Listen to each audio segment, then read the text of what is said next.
welcome to the program. It is Friday. It is November 1st. I'm Michael Taylor. Thanks for joining us. Did you have a great Halloween? I had a fun time myself. Our house, it's always my daughter's birthday on Halloween, so we always do a big celebration. Took her out to lunch, had a great time, but of course then she wanted to go party with her friends and leave Dad all alone on Halloween. That's fine. That's her prerogative. I get it. They grow up. Let's talk about today's program. That's a more fun subject. Irvine Barkley Theater's John Lloyd Young is coming to town. He's going to be doing all his performances from Jersey Boys. If you don't know who he is played Frankie Valli in the Broadway premiere, Tony Award-winning performance, as well as in the movie that Clint Eastwood made. So it's a great opportunity to come out and hear some of his songs from the show and some other ones he's selected to perform as well. And then later in the program, Sports Corner with Cole Young, all the week's sports. We might be talking about the World Series. I hear the Dodgers might have won. Anyway, we're going to have lots of fun with that one as well today.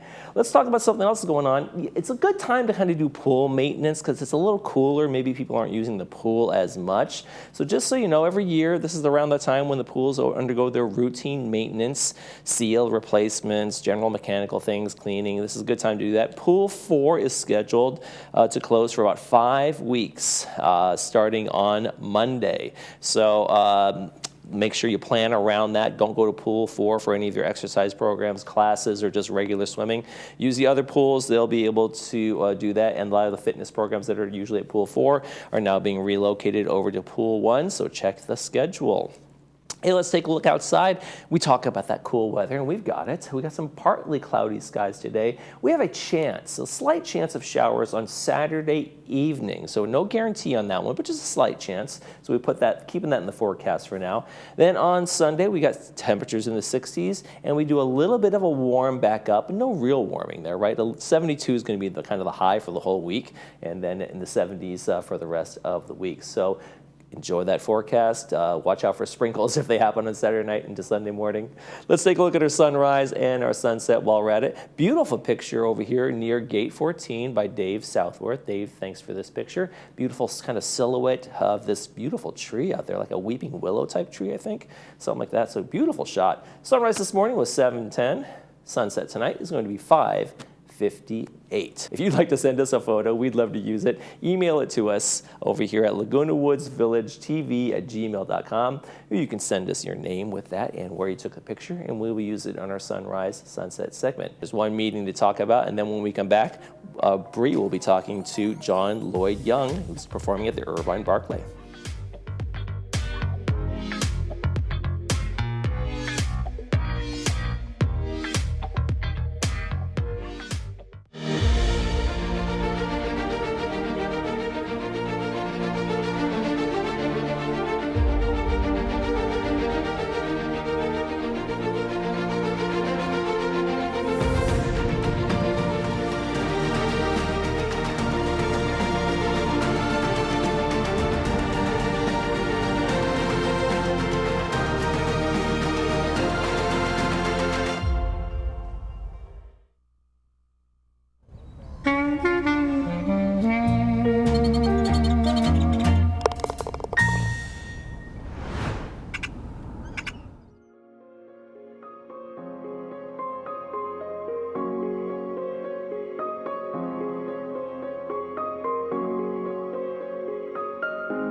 Coming soon to the Irvine Barkley Theater, a 1 in a million high tenor, John Lloyd Young, is celebrated for his Tony Award-winning portrayal of Frankie Valli. Here to tell us more is John himself. Welcome to the show, John. Hello. How Great to are see you? you. Good to see you I'm too. great. Thank you so much for joining us. I know our viewers are super excited to see your show coming up very soon. We will get into the details in a moment. But first, your accomplishments are absolutely amazing. You're well known for your portrayal of Frankie Valli in both Broadway, the Broadway production, and in Clint Eastwood's directed film adaptation of the Jersey Boys. I mean, gosh, Yep. what did that Well, that's mean? enough, right? I mean, That's that's enough. enough. That's Will enough. you just stop But right there? there's more. Well, But what did that mean to you to be able to bring that character to life in both live and film, both well, stage? I'm a Gen X guy, so when I got cast to play, this star singer from my parents' generation, How I did knew that? I was gonna have the proudest parents and everyone that generation that I could possibly think of if I got it right. Oh, So oh, okay. luckily I did get it right, or I got close, and I'll tell you, playing a star singer that my mom grew up listening to, whatever. Uh, I guess it's like playing Frank Sinatra or something, it's just playing an icon. And then the great thing about if what when you do something on Broadway, what's the brand promise of Broadway, right? It's live. You have to be able to really sing it. And so the best training for me in my career now after Jersey Boys and the movie, in my career as a singer now, the best training ever was Broadway singing as Frankie Valli, 8 shows a week because I can sing anything now. Yes, Right. anything from that era, all of those falsetto singers, Smokey Robinson, Roy Orbison, the Righteous Brothers, you name it. And after singing Frankie Valli on Broadway, I realized, wow, I can do all of these singers in one concert. So not imitating them, but I have those notes. So it's just been a dream come true to be really loved for a certain character, but then Right. also to have realized, wow, this entire songbook of great classic songs from 50s, 60s, 70s, I can sing them live to the delight of audiences like the one that's going to be at Irvine on Saturday. Right, right. And at such a young age, right? You can, I mean, y your whole career has opened up simply from being able to perform that on Broadway, right? I mean, now because you can portray any of those famous singers now. It opened a lot of doors, and one of the first things that, of course, the Jersey Boys cast album was one of the most successful Broadway albums of all time because it was pop music. Yes. Everyone loved it and could relate to it. And then right after the big success of that, I recorded a solo album, and I was like, oh, what do I do? I'm known for singing as Frankie Valli, so I recorded a solo album. I called it My Turn, and then I chose all the other, to my ear, the best songs around the Four Seasons that period, Hmm. and put this album out. Um, the Platters, who else is on there? Al Wilson, like all of these fantastic singers and all these fantastic songs. So in this concert on Saturday, I'm going to be doing, of course, a lot of Frankie Valli, but then also all these other great songs from that period.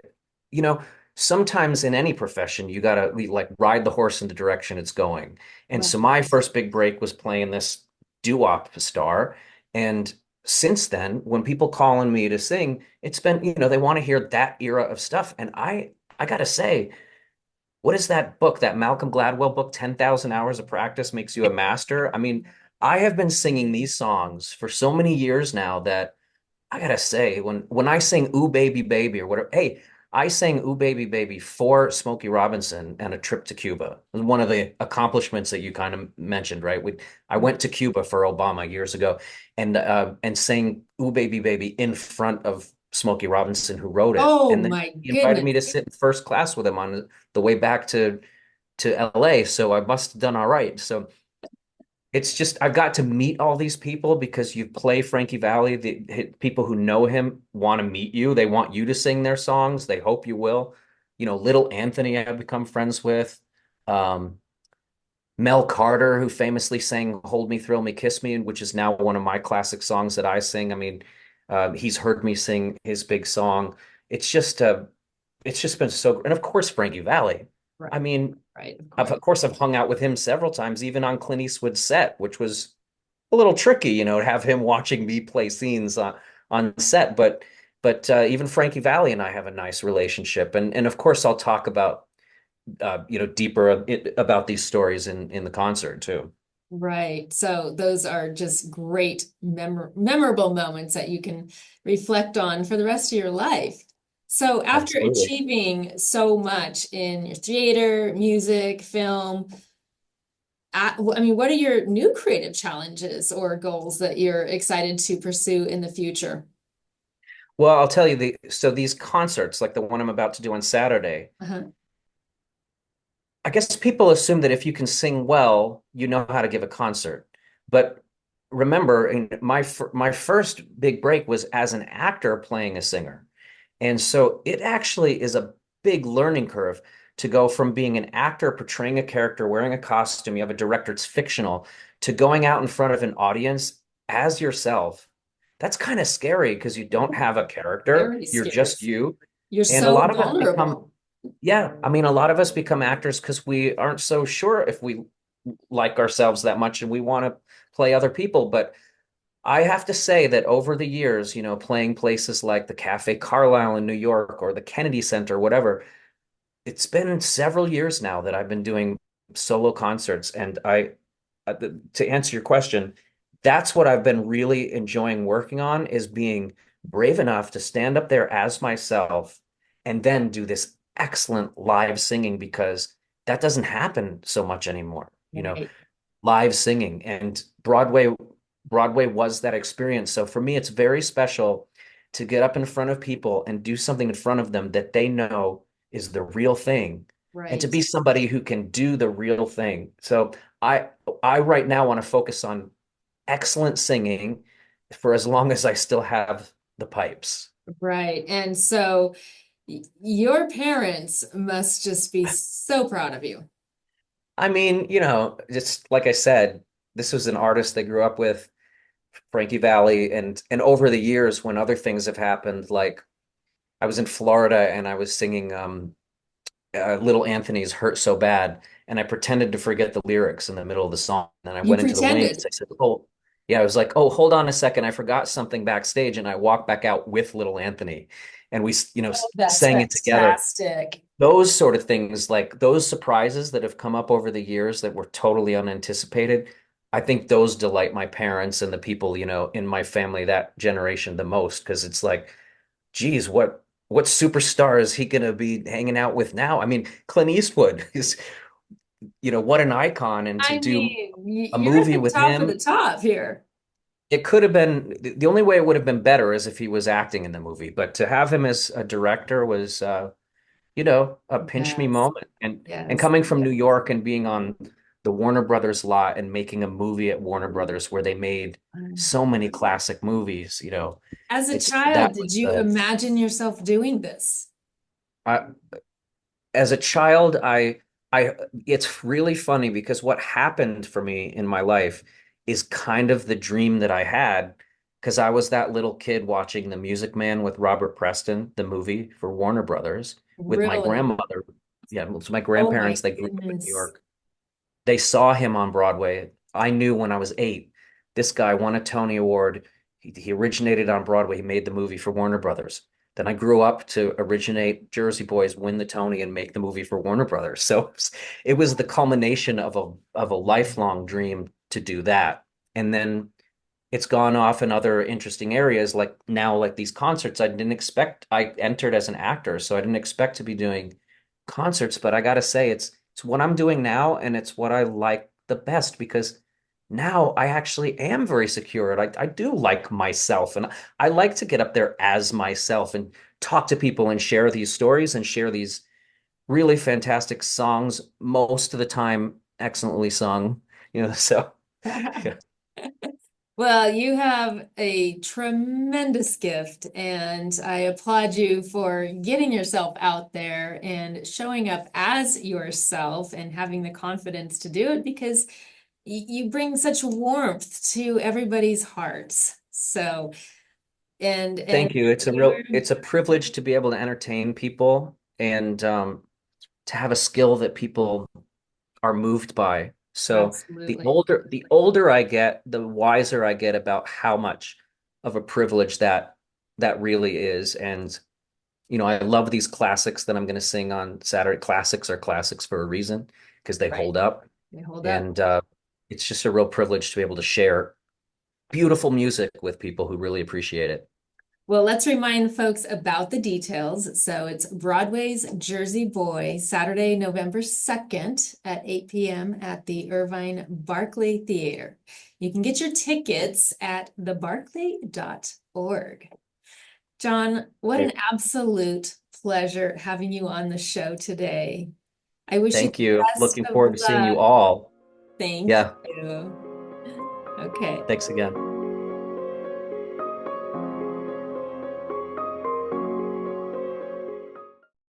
Ladies and gentlemen, please take your seats. Tonight at the Barclay. Something is happening. Tonight at the Barclay. The Barclay in Irvine. Live entertainment. You don't want to miss it. Tonight at the Barclay.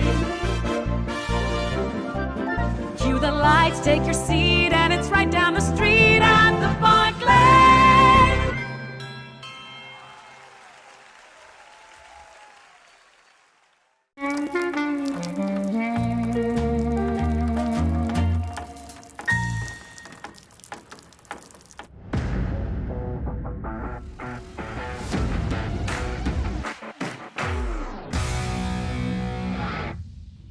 Happy November and welcome back to this week's episode of Sports Corner. I'm Cole Young, and as a bit of a spoiler, this show is always filmed on Thursdays every week.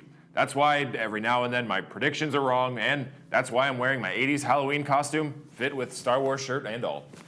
Anyway, it's been a fun few weeks, so we have a lot to catch up on. First off, baseball. The 2024 World Series between the New York Yankees and our local Los Angeles Dodgers began with Game 1 last Friday, and oh man, did it deliver.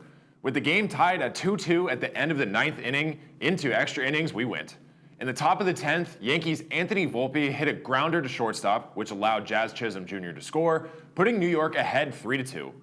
In the bottom of the 10th, with the Dodgers up to bat, after a few walks and a single, Freddie Freeman stepped up to the plate with the bases loaded and 2 outs. What happened next will definitely go down as one of the greatest plays in baseball history.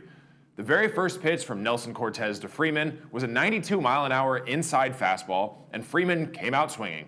Freddie Freeman hit the first game-ending grand slam in World Series history with 2 outs in the 10th inning to give the Dodgers a 6-3 victory over the Yankees in a drama-filled Game 1. In Game 2, the Yankees had their shot at a dramatic finish. Down 4-1 in the top of the 9th inning, the Yankees had some work to do to pull off the comeback. Juan Soto hit a single, followed by a Giancarlo Stanton roping a ball to left and allowing Soto to score and bringing the score to 4-2. Jazz Chisholm singled, Anthony Rizzo was hit by a pitch, and all of a sudden, bases were loaded with just 1 out. Anthony Volpe struck out, and catcher Jose Trevino popped out to center field, and the Dodgers just barely held on to win Game 2, 4-2. Strangely enough, Game 3 went almost identically to Game 2. Freddie Freeman homered for the 3rd straight game, and Walker Buehler pitched another World Series gem as Los Angeles beat the slumping New York Yankees 4-2 on Monday night for a 3-0 lead, just 1 game away from a World Series victory. Despite that, the Yankees still had a chance to win when Alex Verdugo hit a 2-run shot in the bottom of the 9th to bring New York within 2 runs. It was too little too late, though, as the Dodgers held on to win. With their backs against the wall down 3-0, the Yankees had to either pick up a win at home or be sent packing. In Game 4 on Tuesday, things started out pretty rocky for the Yankees. Freddie Freeman roped a hard-hit ball to right field for a 2-run home run again, extending his streak of World Series games with a home run to a record 6 and giving the Dodgers a 2-0 lead in the top of the 1st inning. It was an all-too-familiar feeling for the Yankees, but this game ended differently. Aaron Judge finally broke his cold streak when he drove in a run in the 8th inning. Plus, Gleyber Torres, Anthony Volpe, and Austin Wells all hit home runs as New York stayed alive, handedly beating the Dodgers 11-4 and bringing the series to 3-1. The substantial Game 5 was on Wednesday night, right back in New York. Things started out strong again for the Yankees, with Aaron Judge finally breaking out of his slump officially and drilled a 2-run home run in the bottom of the 1st inning to give New York a 2-0 lead.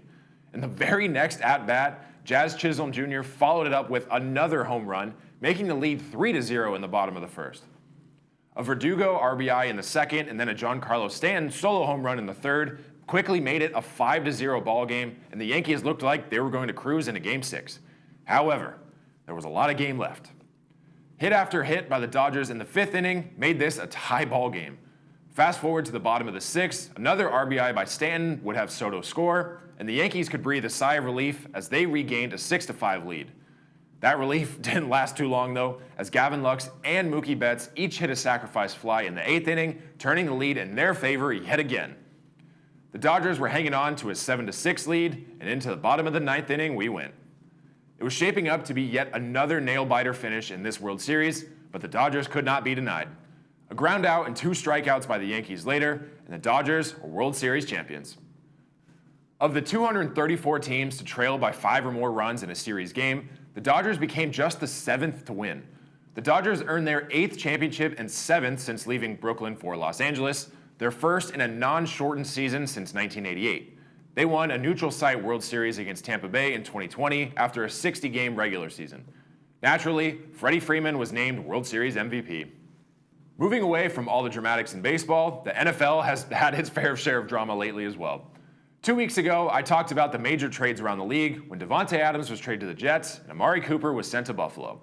Since then, 2 more major wide receiver trades have happened. Last week, the Titans agreed to terms on a trade that sent receiver DeAndre Hopkins to the Kansas City Chiefs in exchange for a conditional 5th-round pick in the 2025 draft that could become a 4th-round pick. A 3-time Pro Bowler, Hopkins has 12,528 career yards and 79 touchdowns. In his first game in Kansas City, Hopkins recorded just 2 catches for 29 yards, but look for his production to increase as time goes by. Other than Hopkins, the Ravens traded for Carolina Panthers wide receiver Deontay Johnson in a swap of draft picks on Tuesday. It's the 2nd time Johnson has been traded this year. The Panthers acquired Johnson from the Pittsburgh Steelers, the Ravens' AFC North rival, before the season. Johnson will now become just the 3rd wide receiver since 2000 to catch a pass as a Raven and as a Steeler. The more I think about it, the more I realize the past week or so was all around dramatic all across the sports world.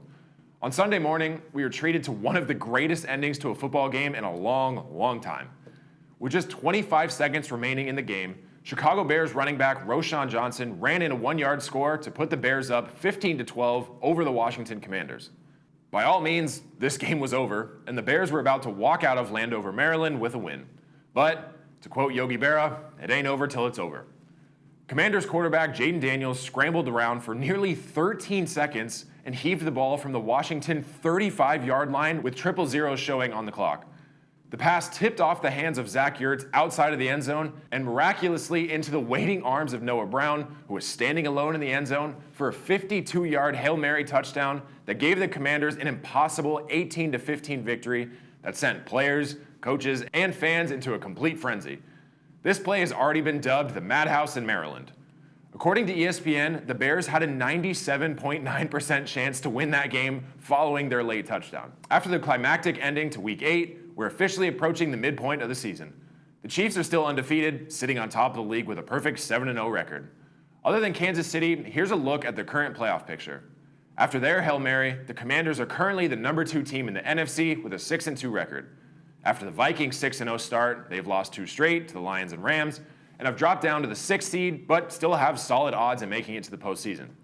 In the AFC, the Chiefs are the top dog, but the Bills, Texans, Steelers, Broncos, and Ravens are all right on their tails. There are still a few teams on the bubble that I think will be able to make a late season push to get into the playoffs, like the Buccaneers, Rams, Bengals, and Colts. There are only 9 more weeks of regular season football left, so don't miss out on any of the action. 2 weeks ago, I went 3-1 in my picks. Should have been 4-0, but who could have predicted the Seahawks upsetting the Falcons by 20 points? Anyway, 3-1 isn't too bad, and I'm sitting at 17-7 for the season. This week, I'll take the Bengals over the Raiders, the Eagles over the struggling Jaguars, the Vikings to get back in form and beat the Colts, and the Commanders to beat their division rival Giants for the 2nd time this year. Over the past few weeks, I've been reporting on the WNBA Finals. There's finally a pro basketball champion in New York again after the Liberty's 67-62 overtime win over Minnesota in Game 5 of the WNBA Finals on Sunday night. Jonquel Jones led the Liberty as she finished with 17 points and 6 rebounds. The Liberty made the WNBA Finals 5 times before, losing each time, including last season. But after a back-and-forth overtime win, New York finally can hoist their first ever WNBA trophy. One night this week might as well have been a national holiday.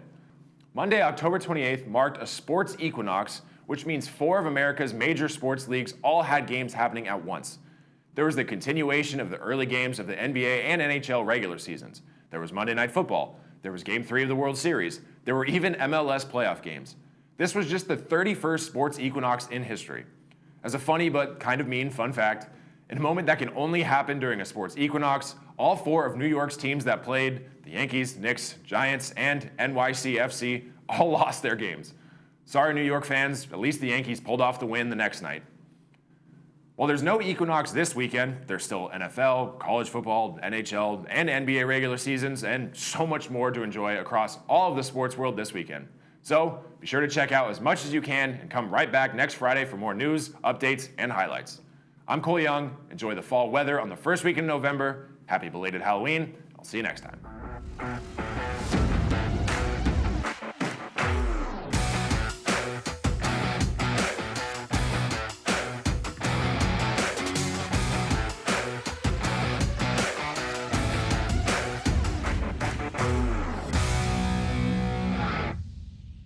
Do you suffer from low back pain? Hoag Orthopedic Institute is the #1 provider of orthopedic and spine care in Orange County. Our Back to You program is a unique, non-operative, evidence-based approach to treating low back pain. Our spine strengthening program combines physical therapy with education on pain and nutrition. Let Hoag Orthopedic Institute's Back to You program get you back to doing what you love. For more information, visit hoiexperts.com/spine or call 855-999-4641 to find a doctor.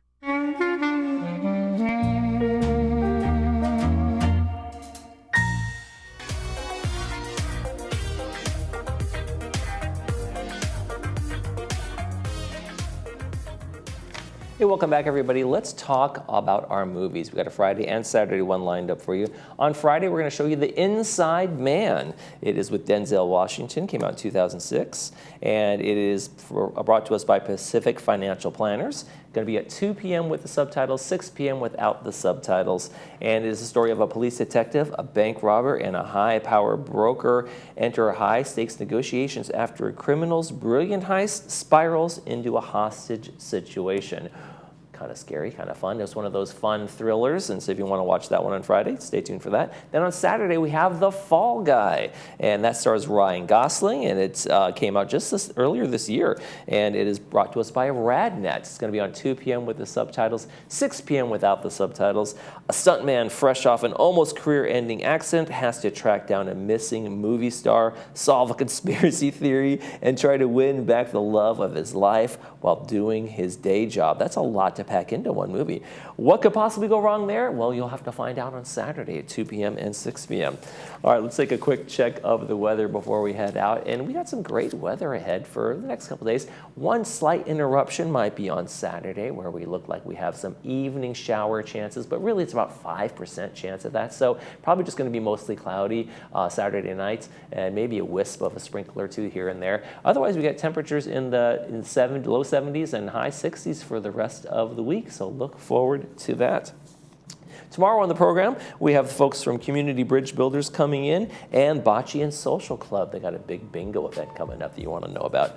That's going to do it for this edition of This Day. For all of us here at Village Television, we hope you make this day a great one.